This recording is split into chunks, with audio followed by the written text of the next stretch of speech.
What's up guys, Spin Firearms here, and I have a great video for you guys today. A lot of you guys were requesting this video, so we're going to break it down and get into it.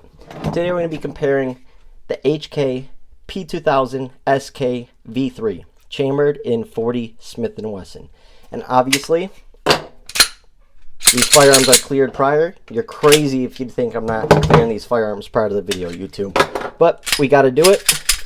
And for the sake of the video, we're not going to be using that beautiful Henning Group base plate. We're going to be using this Henning Group base plate because it's more comparable to the OEM mag that comes with it, because for this HK, we do not have a base plate that adds any capacity. So we're going to do flush mag versus flush mag, the mags that come with it basically, okay?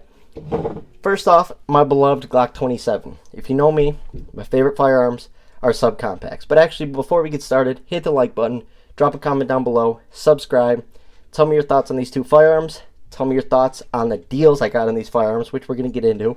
Let me know what you like better. Tell me what you carry today, what kind of holster, what kind of ammo. Drop it below. It all helps the channel. Anyways, if you know me, I love subcompacts. I have tons of them. I think they are the greatest do-it-all firearms because they really, really are. You can literally get away with pocket carrying some of them, like a Glock 27. You can pocket carry it. Hickok 45 did it for a long time. I get that he's 6'9", but I've also pocket carried it in the right pants and stuff like that. Also can be your everyday carry, and also you can throw in a larger mag for home defense, right? So they play a great role, but nowadays everyone talks about how they're obsolete, so that's how you come up with deals like this. I got this at my local range for $300. Still not even a scratch on it, not even a mark. Obviously I changed out the barrel, guide rod, pins, back plate, base plate, grips, but I got a stock Glock 27 for $300. With, I think probably about 10 rounds were shot through it. I mean, there is nothing. It's like they shot 10 rounds and said, whoa, this has too much recoil for me. It's too snappy, and then just got rid of it. So, another man's trash is another man's treasure. This right here, because once again, chambered in .40, found it on PSA. I think it's still up right now. Rebate of 4 mags, marked down from $1,000 to $500. Chambered in .40 in HK. Unbelievable deal, right? So I got these two firearms right here for $800, and this one is going to have a total of 6 magazines with that rebate. That's absolutely insane. But anyways, Glock 27, chambered in .40, comes with a 9-round flush mag, but you can throw in all the double stack 40 caliber mags. You can also convert this to 9mm and 357 SIG using conversion barrels. So you can basically use 3 different calibers, all the double stack magazines that Glock offers, right? You just got to change out your ejector and stuff like that. But that's a very simple thing to do. But anyways, a great firearm. My Glock 27s have given me nothing but good luck. I think I have 4 of them now. I've only had issues once, and it was with a Glock 23 mag that I just got. And I've actually had that issue with my Glock 45 when I first got it. One of the mags gave me a couple issues, but once it broke in, flawless. So I haven't had any true issues with my Glock 27s. They run. I think they handle recoil really well. Obviously, there's no manual safety on Glocks. It's all this trigger dingus and internal safety, so of course it's drop safe. And as long as you keep that finger off the trigger, it's not going to go off. I think this is a great firearm for when crap hits the fan. And the reason why I love .40 so much is it's a very versatile round. You can use it in the woods. You can use it for self-defense. And recently, at my local range, they're selling 50 rounds of Gold Dot law enforcement ammunition, 165 grain, for $32. 50 of them, hollow points. So that's actually what I've been testing through this firearm, because it's actually really cheap if you think about it. 50 hollow points for $32 from Gold Dot. Absolutely amazing. But it just eats everything, literally everything. So I have nothing to complain about. I did swap out the barrel because I do not like the fact that Glocks in .40 do not have fully supported chambers. I don't get why Glock does that. Every other caliber from Glock has fully supported chambers, but their .40 cals don't. So I tend to swap out to an aftermarket KKM or Barstow or Storm Lake barrel. HK P2000SK has the same exact capacity as the Glock 27. This is a 9+1 setup, but this is a double single action firearm. And what someone told me recently, and what I've actually heard in the past, is what's amazing is HK offers this obviously 9mm and stuff like that, but when they were testing these firearms heavily, which we've all heard the stories about some HKs running 100,000 rounds, 200,000 rounds, not a single malfunction, not a single part breakage, which is absolutely amazing. They were testing them using with 40 because of how rugged the round is and how powerful it is. So therefore, the fact that they test it in 40 is giving you the most reliable firearm from them, which is absolutely great.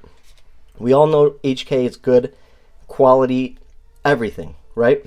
And the main difference that a lot of people realize, other than the double single action stuff like that, is that HK does give you a rail. A lot of people stray away from the subcompact Glocks simply because they don't have a rail for a light. Anyways, let's compare the two. We're going to go slide to slide. Now we'll go barrel to barrel.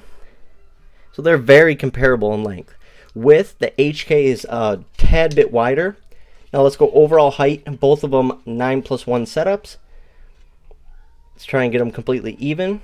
As you can see, they're a different shape of a firearm, so it's a little hard to do this. But the HK is a little longer, loses a little bit in the capacity battle. But overall footprints, check them out. They're very, very similar in size. Very similar. Just the HK is a little bigger overall. And the HK offers a larger backstrap, which when I buy a firearm, I tend to swap out to the larger backstrap. It just fills my hand better and sits in that palm swell, which is huge for handling that firearm. Now, like I was saying, with the Glock 27, you get 2 fingers on there, and then you tuck the third. And then when you're doing mag changes, boom, load your mag, put it right back, right? Not a big deal. For this, like I said in a previous video, it reminds me of my Springfield Armory XDM that has that mag wall right there. You get 2 fingers on there perfectly, but this third finger is sort of like questionable about where you put it. Now, someone recommended putting your pinky first, then your next finger, then your third. And I tried that, but it sits really weird and a little uncomfortable. It was a great idea.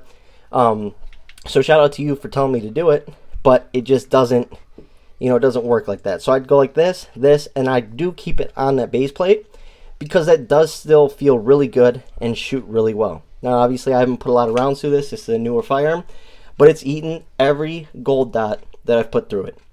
So absolutely great. And we're going to get into recoil and stuff like that. But first, let's get into that trigger pull. So obviously, we already racked the slide. You see the hammer is dropped. Decocker, right? So now you have this long double action trigger pull. That is your safety. Notice the trigger safety on the Glock 27. It doesn't have one on here. It's that long trigger pull that is your safety. But if you really want, you can run it in single action. Now, I don't think I'm going to run it in single action because this trigger is just too light. I mean, it's probably about 4 pounds, but it's absolutely crisp and beautiful. This is that double action trigger pull again.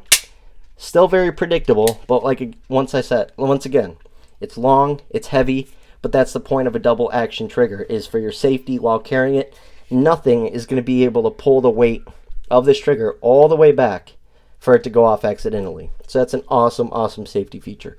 Like I said, ergonomics, I think I actually give it to the HK. I think it feels a little bit better in the hand with that palm swell because Glocks Gen 3s don't offer the interchangeable back straps.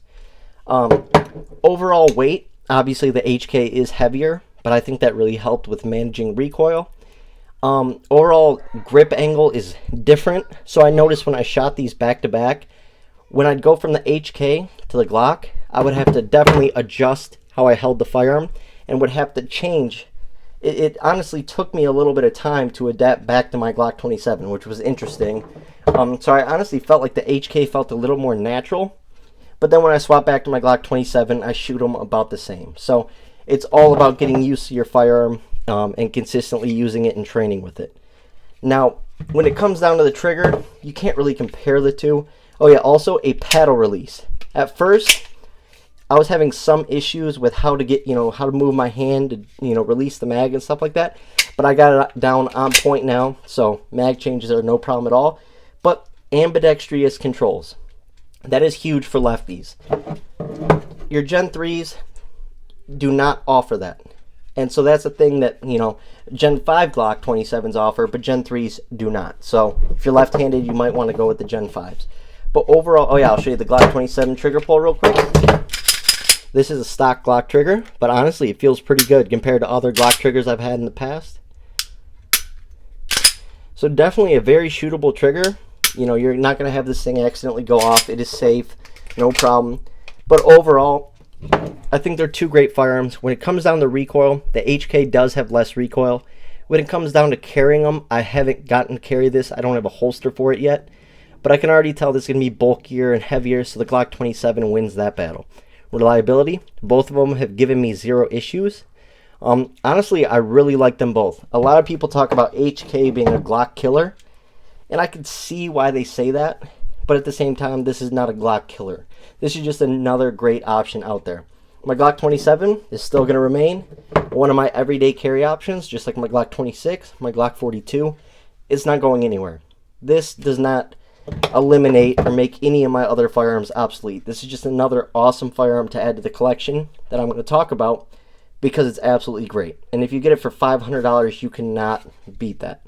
Now, like I said, it is a chunky, thick firearm, but nothing wrong with that. This is something that would be great for a first-time firearm, or you're looking for a 40 with minimal recoil. It reminds me of my Smith & Wesson M&P 40C. That is actually a subcompact, but they labeled it a compact. The recoil is so minimal. Absolutely love it. So, two great options. You can't go wrong with either of them. This has more features and stuff like that. Glock 27 is just a Glock. It's going to be reliable. It's going to run. It's going to get you out of any situation you're in. So, you can't go wrong with either of them. Love them both. Still haven't carried this, so I don't really have a review on how it carries, because every firearm is shaped differently, right? Every firearm weighs a little differently. You know, weight is more up top or more even and stuff like that. So carry is different between a lot of these firearms. Like I said, I haven't got to carry this yet. I'm sure it'll be great. Sure to be a pleasure because it's not too big. At the same time, not too small. Actually, when you look at it like this, you can really see that size difference. But it does handle recoil better than the 27. But the 27 is going to be a lighter, smaller carry option. They're both great. Both going to be reliable. Both going to last you a lifetime. Thanks for watching, guys.